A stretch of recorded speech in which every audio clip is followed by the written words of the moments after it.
안녕하세요. 시청자 여러분, 평양냉면입니다. 날이 많이 더워졌습니다. 건강관리 잘하세요. 여러분, 안녕하세요.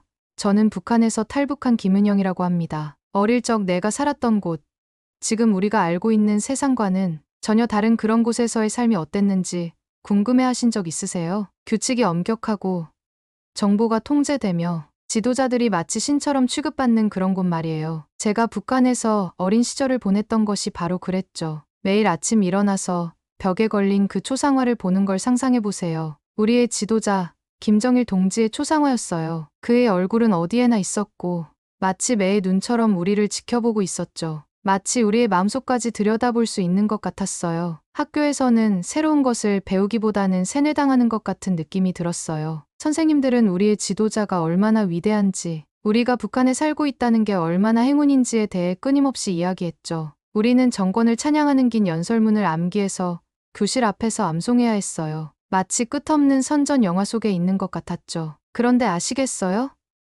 어릴 때부터 뭔가 잘못된 것 같다는 생각이 들었어요. 가끔 어른들이 이상하게 행동하는 걸 봤거든요. 서로 귓속말을 하다가도 제가 방에 들어가면 갑자기 말을 멈추곤 했어요. 마치 우리 아이들에게 비밀을 숨기고 있는 것 같았죠. 그리고 그들의 눈빛, 그 눈빛, 두려움과 우리가 모르는 무언가를 알고 있다는 듯한 복잡한 눈빛이었어요. 불안해지고 모든 구석에 위험이 도사리고 있는 것 같은 그런 눈빛이었죠. 2000년대 초반, 저는 10대가 되면서 실제로 무슨 일이 일어나고 있는지 조금씩 이해하기 시작했어요. 제가 어릴 때 들었던 그 귓속말들 말이에요. 그건 공개적으로 말할 수 없는 우리나라의 문제들에 관한 거였죠. 사람들은 불행했지만 그걸 크게 말하기에는 너무 두려웠어요. 그 당시 김정일이 지도자였을 때는 힘들었지만 그래도 작은 자유가 있었어요. 가끔 몰래 중국으로 건너가는 것 같은 거요. 사람들은 가족을 방문하거나 사업을 하러 간다고 속였지만 사실은 북한 밖의 삶이 어떤지 보고 싶어 했던 거죠. 하지만 그건 위험한 일이었어요. 걸려서 처벌받을지 모르니까요. 그래도 사람들은 그렇게 했어요. 바깥 세상을 잠깐이라도 엿보는 게 숨막히는 삶 속에서는 신선한 공기 같았거든요. 하지만 김정일의 아들 김정은이 지도자가 되면서 모든 게 달라졌어요.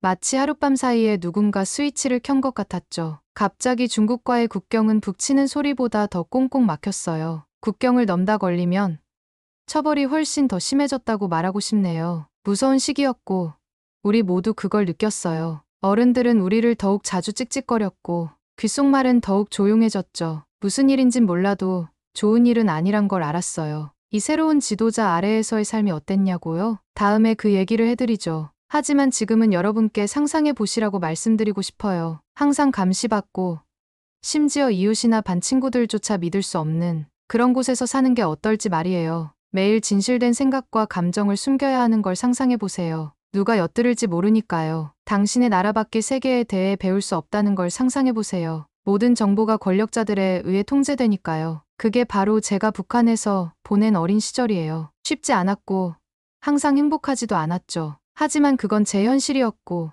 지금의 저를 만든 거예요. 그러니 단단히 준비하세요. 제가 지금부터 들려드릴 이야기는 정말 놀라운 일이 될 테니까요. 두려움과 통제에 관한 이야기이기도 하지만 희망과 회복력에 관한 이야기이기도 해요. 꼭 들려드려야 할 이야기예요. 세상 사람들이 북한 같은 정권 아래에서 사는 게 정말 어떤 건지 알아야 하니까요. 김정은이 북한의 새 지도자가 되면서 상황이 정말 엄격해졌다고 말씀드렸죠? 어느 날 아침 잠에서 깨어나 보니 하루아침에 온 세상이 변해버렸습니다. 여러분이 알고 있다고 생각했던 규칙, 가졌을지도 모를 작은 자유들이 훅 하고 사라져버린 거예요. 김정은이 권력을 잡았을 때 느낌이 딱 그랬어요. 마치 그가 처음부터 누가 보스인지 모두에게 보여주고 싶어 하는 것 같았어요. 가끔 새로운 전학 온 아이가 학교에 와서 사람들을 무섭게 하려고 터프하게 행동하는 것 아시죠? 딱 그런 느낌이었는데 한나라 차원에서요. 사람들, 특히 힘있고 중요한 사람들이 사라지기 시작했어요. 어느 날 그들이 거기 있다가 다음 날엔 휙 사라졌죠. 아무도 공개적으로 그에 대해 이야기하지 않았지만 우리는 모두 무슨 일이 일어나고 있는지 알고 있었어요. 숙청과 처벌에 대한 소문이 유령처럼 떠돌았죠. 그리고 곤경에 처한 건 큰 인물들뿐만이 아니었어요. 아니요.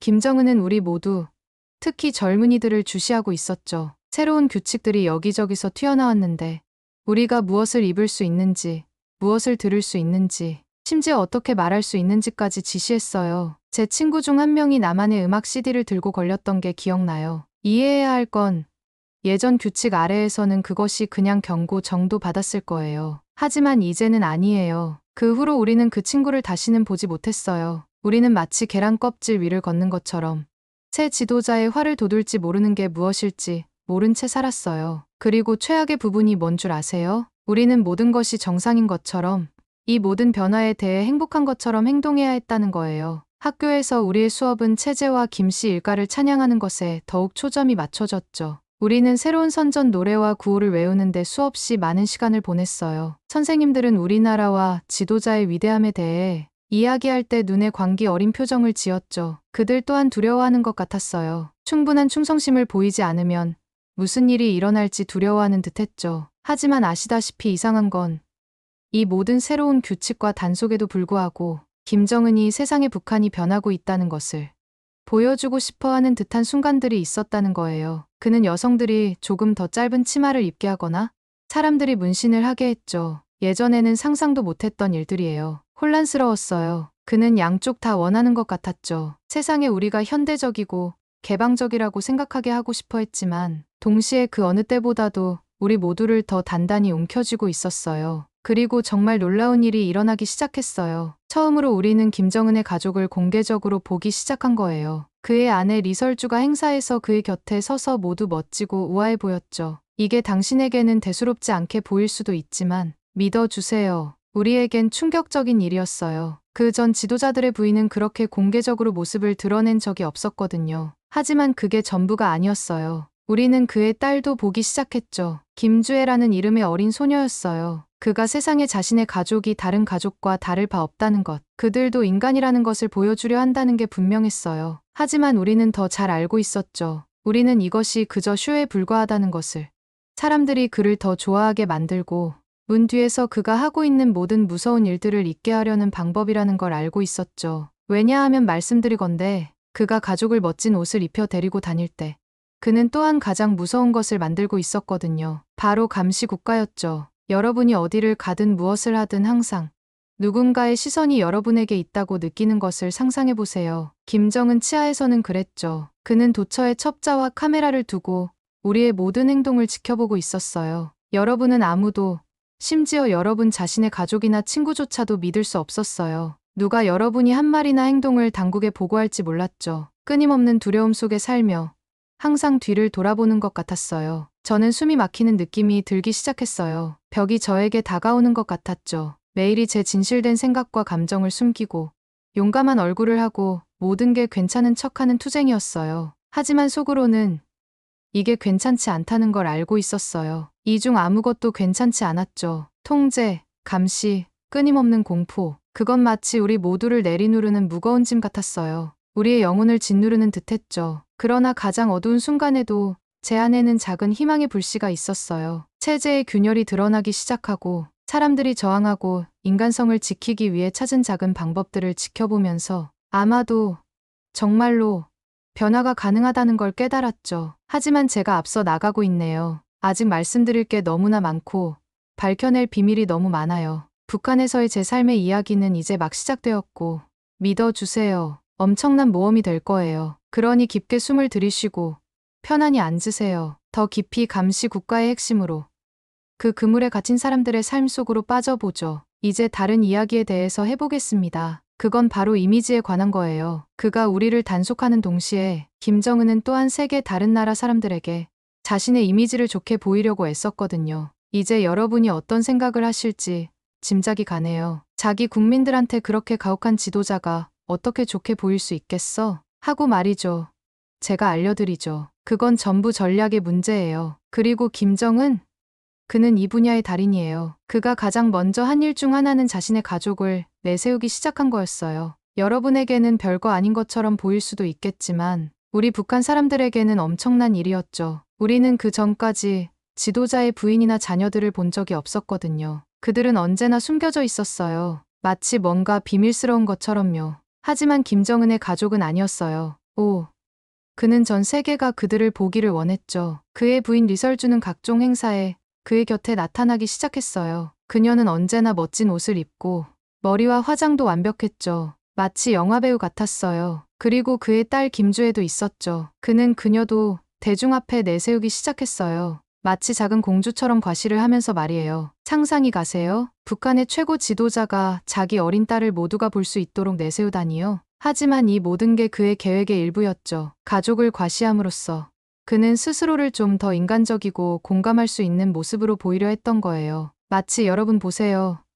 저도 여러분과 똑같은 평범한 가장일 뿐이에요. 라고 말하는 것처럼요. 하지만 우리는 모두 그 이면의 진실을 알고 있었어요. 남모르게 그는 여전히 철권으로 통치하는 무자비한 지도자였던 거죠. 가족 이야기는 그저 연막이었고 실제 현실에서 벌어지는 일들로부터 모두의 관심을 돌리려는 방법이었을 뿐이에요. 그리고 세상에 정말 많은 일들이 벌어지고 있었죠. 제가 감시 국가에 대해 얘기했던 거 기억하시나요? 그건 날이 갈수록 더 심해지고 있었어요. 우리가 거대한 거미줄에 갇힌 것 같았고 김정은이 그 한가운데 있는 거미인 것처럼요. 그는 도처에 스파이들을 두고 우리를 항상 감시하고 있었죠. 당신은 누군가가 당신을 감시하고 있다는 느낌 없이는 아무 데도 갈 수 없고 아무것도 할 수 없었을 거예요. 마치 우리가 영원히 끝나지 않을 수사의 용의자들인 것 같았죠. 제가 이런 일이 있었던 걸 기억해요. 한 번은 친구와 함께 학교에서 집으로 걸어가고 있었는데요. 우리는 그냥 평범한 아이들 얘기를 하고 있었어요. 아시죠?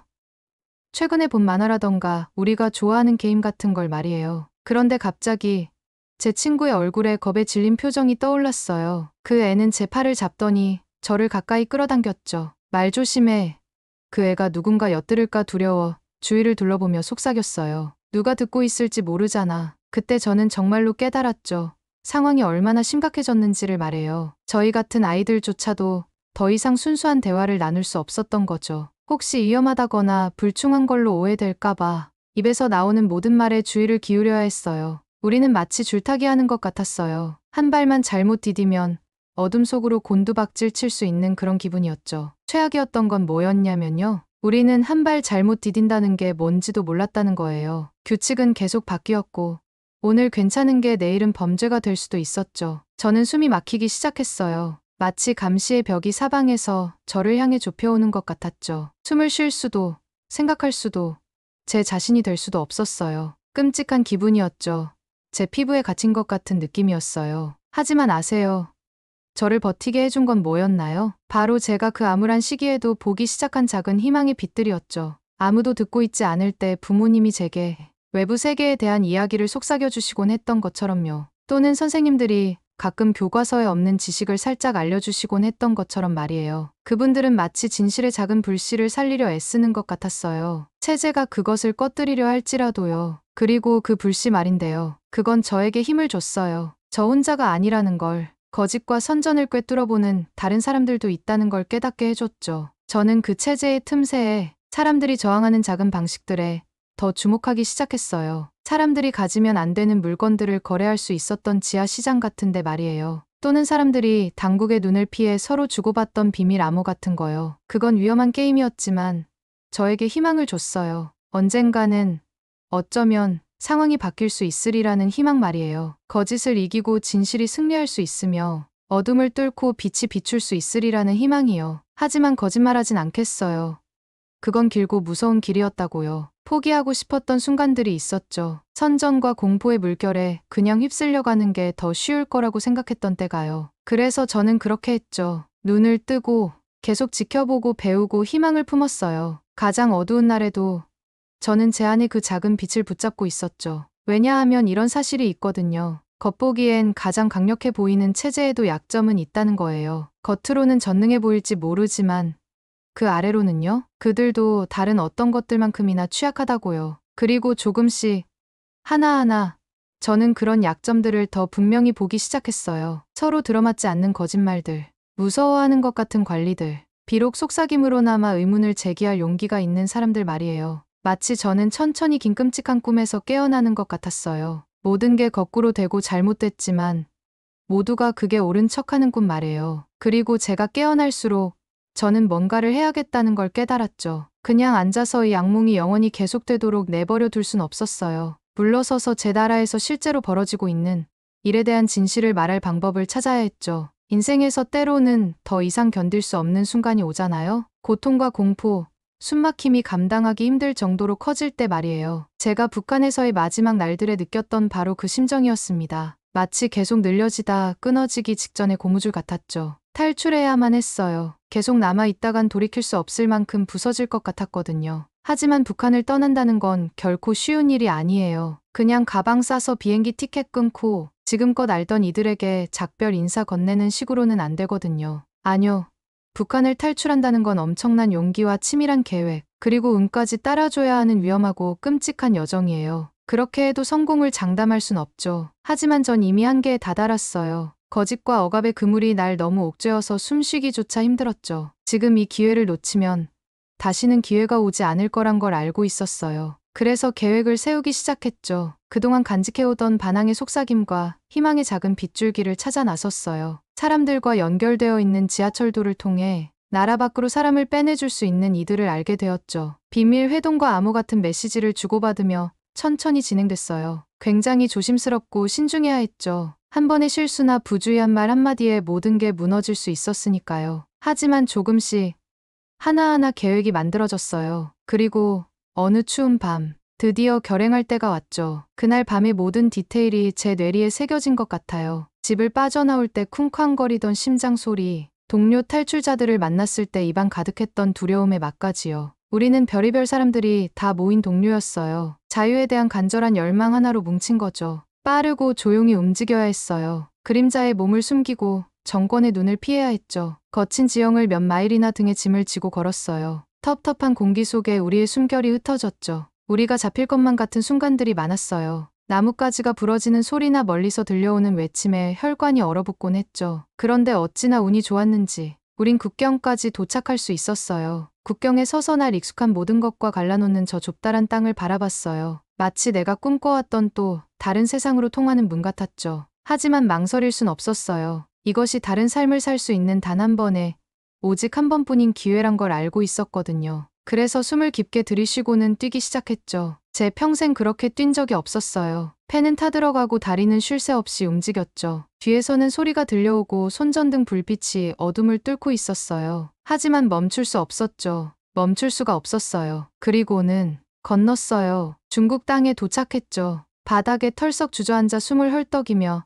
아드레날린으로 몸을 떨었어요. 해냈다고, 탈출했다고 생각했죠. 하지만 제 여정은 이제 막 시작이었을 뿐이에요. 중국은 단지 첫 기착지였고 진정한 자유로 가는 길고 긴 여정 중 임시 은신처에 불과했죠. 중국에선 계속 있을 수 없다는 걸 알고 있었어요. 잡히기라도 하면 상상조차 하기 힘든 처벌을 받기 위해 북한으로 송환될 테니까요. 그래서 전 계속 떠돌았죠. 동남아시아를 거쳐 결국 대한민국까지 왔어요. 지하철도를 따라 저 같은 사람들을 돕기 위해 모든 걸 걸고 나선 낯선 이들의 친절과 용기에 기대어 말이에요. 공포와 불확실성이 가득한 여정이었죠. 절망에 빠져 결코 해내지 못할 것만 같았던 순간들도 있었고요. 하지만 계속 나아갔어요. 앞으로 나아갔죠. 대안은 생각할 수조차 없었으니까요. 그리고 마침내 몇 달에 걸친 도피와 은신, 기도 끝에 전 대한민국에 도착했어요. 마지막 기차에서 내려 플랫폼에 섰을 때 마치 다시 숨 쉴 수 있게 된 것만 같았어요. 가슴을 짓누르던 무거운 짐이 사라지고 평생 처음으로 당당히 설 수 있었달까요. 새로운 나라에서 다시 시작한다는 게 쉽진 않았어요.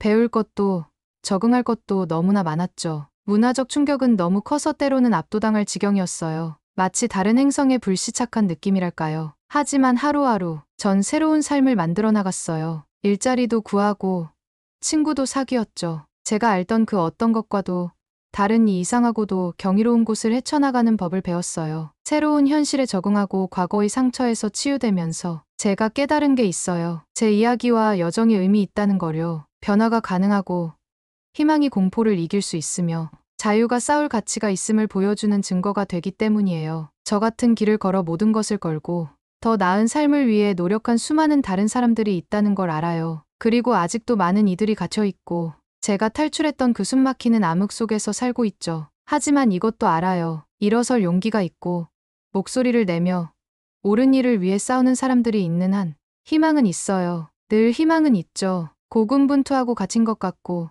두렵고 외로운 이들에게 말해주고 싶어요. 당신은 혼자가 아니라고. 당신의 아픔을 이해하고 같은 길을 걸었던 이들이 당신 곁에서 지지해줄 거라고요. 제 이야기를 듣고 이 글을 읽는 모든 분께 전하고 싶어요. 모든 목소리가 중요하다는 거요. 아무리 작은 행동이라도 변화를 만들어낼 수 있어요. 변화는 그렇게 일어나는 거니까요. 세상이 더 나은 곳이 되는 건 그런 식이에요. 한 번에 하나의 이야기로 한 사람씩 한 걸음 한 걸음 나아가는 거죠. 지금까지 평양냉면이었습니다. 시청해 주셔서 너무 감사합니다, 여러분. 항상 건강하셔야 합니다.